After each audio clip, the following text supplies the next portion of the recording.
All right. Guys, I took a little bit longer than normal to get out because I'm trying to keep you guys out of the club. I know you guys are headed right to the New Year's festivities, so I'm trying to keep you safe. Okay?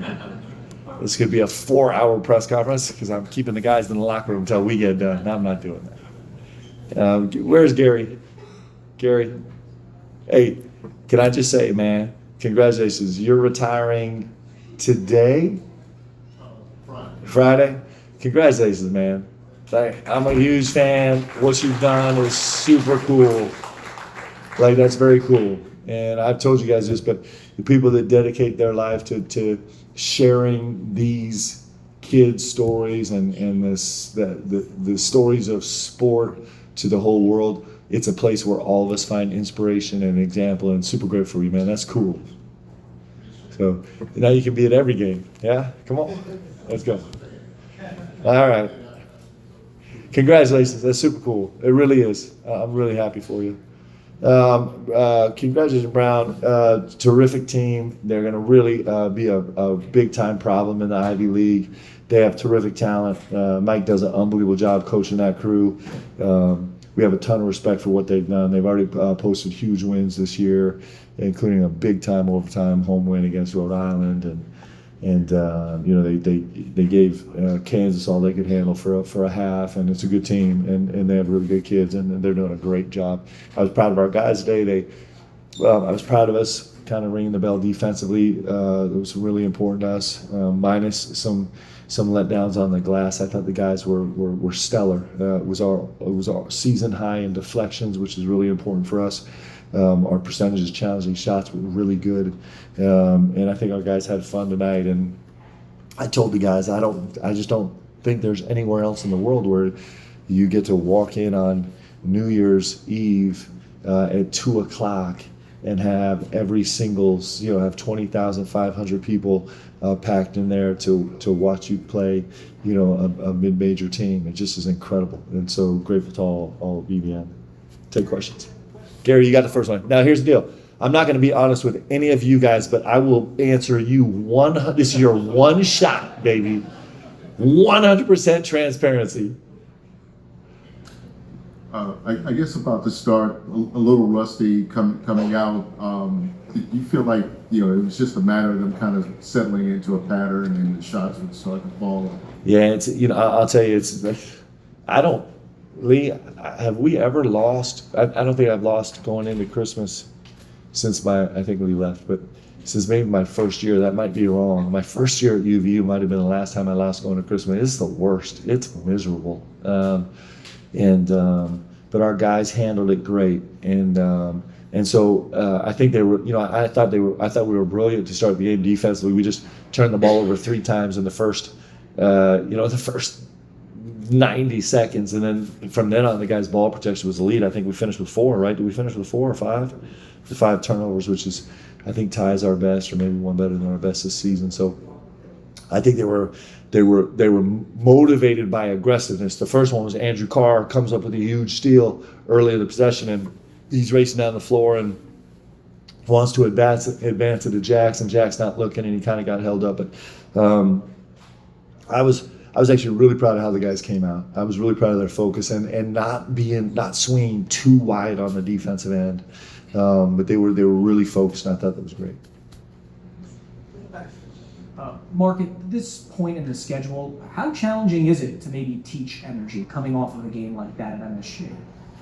I think it's such an important part of what we do, and it's something that we're gonna.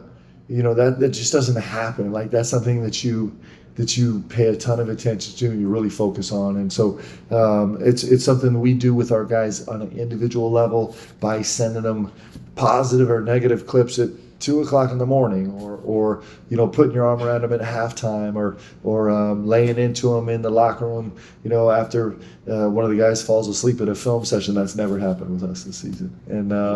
And so I just think it's teaching your guys how to cull the energy out of their teammates, right? Like, how do they talk to their teammates? What do they see? it's no different than kind of anything in life that's hard and demanding and arduous and full of stress and pressure. Is you kind of you're trying to tap into every possible way to find energy, and our guys are good at it. Like, we're pretty good. We're not flawless in that area, but we're pretty good, and I think we have a chance to get better. Mark, I think Jackson said the phrase ball screen defense about 15 times when we talked to him yesterday. Just how far has that come in the last week or so? And then you mentioned the deflections. What was the number today? And what kind of led to that being the highest? I think I don't know how we finished. I know at one point in the second half we were at 23, which is really good for us to get there in the second half. And we there was probably we had a couple days was basketball all day long, and so I think there was probably some point during the last week where all of our guys were struggling to remember if there was anything involved in the game of basketball except for ball screen defense. We repped and to our guys' credit, they really worked on it, and we still have, it's going to be, the greatest players in the world are trying to figure out how to guard ball screens in different scenarios. So this is going to be an ongoing process, but I was incredibly proud of our guys, the way they managed it tonight. I thought it was elite. That their communication was terrific on the defensive end. And then when we did make some mistakes on cutters away from ball screens, I thought our guys did a great job with hands, kind of helping each other. We had one play in particular, actually, I'll bring up. It was really exciting for me. It was in the second half, early in the second half. And one of the things we've been talking about is we try and keep ball screen defense a 2-on-2 endeavor as much as we can, because we want to stay with shooters. And in response to some struggles we've had, we've been trying to incorporate those other three players to still be with shooters, but to be really help early recovery in a bunch of different scenarios. And so Andrew Carr actually was on the right side of the floor. Ball screen was happening on the left side of the floor, and he actually it was an OKC action. It was a Spain action where it's a ball screen and a back screen, and so the roll had kind of come open a little bit early, and Andrew came all the way to tag along the baseline. Did it really early. Was there early. Got a little tag, and then raced out to be there on the catch and came up with a deflection. Almost came up with a steal, like a pick 6 steal, and it would have been a pick 2 steal, but maybe a pick and 1 steal. But it's little moments like that. We're like, okay, we're cooking. Like, we're getting better. We're getting better, right? That's all we care about. Can we get better? And these guys did. Coach, it seems like you tried a lot of different lineups, went pretty deep in your bench, with Kerr still out. But what did you learn about those guys and those rotations and lineups before you head into conference play? It seemed like you were trying a lot of different stuff up there as far as lineups and depth goes. Yeah, we're putting different guys together. Just trying to figure out how they feel. We spent a lot of time in practice this week with Ansley and Andrew on the floor together, and with Andrew and BG on the floor together, and Ansley and Amari on the floor together. And so that mix up of bigs, I think there's some space in us to make us look different. I thought, the one thing I learned is that the TP is going to keep working into these minutes at the point, and he's going to keep getting more and more comfortable. Like, for him right now, he's got so much more to his game than we're probably seeing in the limited minutes he's had so far, because he's still trying to just get over the newness of it.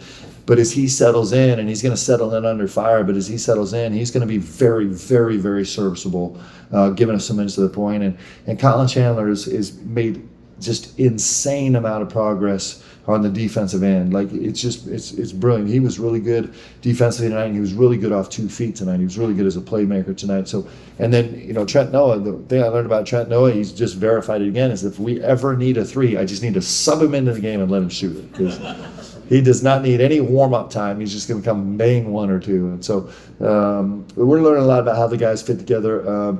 Kobe, I thought, a lot of kudos defensively, but I thought Kobe was elite defensively. Like, he did a lot of make-up ability plays tonight, where he kind of came and blocked a shot late or stripped somebody late, kind of in a ball screen or a penetration rotation. I thought he was really good. So, him. We kind of were playing with the numbers for a long time, and there was some interesting things we learned about when him and O'Tague are on the floor together that we're trying to figure out what that means. And so a lot. We're digging into all of it. Coach, you mentioned the 5 turnovers in the game today. 18 assists to 5 turnovers might be one of the best margins of the season. Can you just speak of the team's cohesion, especially now we're getting like halfway point of the season in conference play, and what that's going to mean going forward? Yeah, it means everything for us. It's you look at a lot of numbers on the stat sheet that are important to us, but this assist turnover is real, those numbers, because they're just a manifestation of if we're playing right on the offensive end, and the turnover number is an indication of if we're giving ourselves a real chance to guard on the defensive end. So those two numbers loom large for us. They're really important, and if we could stay above a 3-1 as a team, I'll be elated. We'll have a chance to win a lot of games. And Mark, something about voice holds out. I think you referenced the upcoming SEC could be a bloodbath. What's it going to take to survive that race, and how important is it holding serve at home every time? Yeah, it's every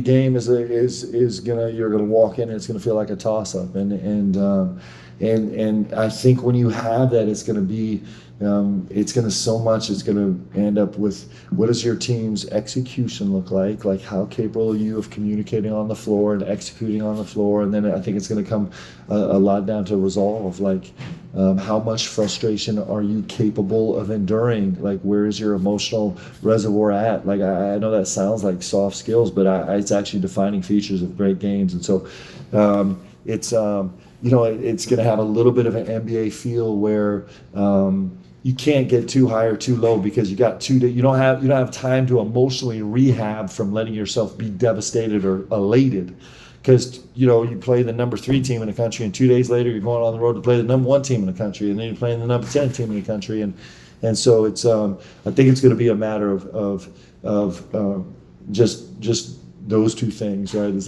where are you on the execution scale, and where on that durability scale, right? And those are going to matter. One more in the back. Hey, Mark, back here in the center. When you saw Caden and Jasper out there on center court at a point, what did you say to them, and what did it mean to see them tonight? I'm allowed to talk about this, right? For sure. Yeah. Phew, I was getting nervous. The rules are changing all the time. I was hyped. So the truth is, I'm the last person to know anything. Actually, I'm pretty I only know a lot about very few things. And so I'm in the timeout talking to the staff, and I looked up, and those two kids are standing at their center court. And I got so excited. It was the first time I'd seen them on the court together. And definitely the first time I'd seen them on the court erupt with the joy filled. And I was just like, oh, this is going to be so fun. Not even containable. Those two guys are going to be incredible. They're going to work some real magic in this building, and I can't wait to get them here on the court in uniform. They're two beautiful, beautiful kids that are really, really talented and great competitors, and it's going to be fun to watch them grow. Super excited about those guys. Thanks, everybody. Okay, Gary, congratulations. Happy New Year to everybody. Let's go.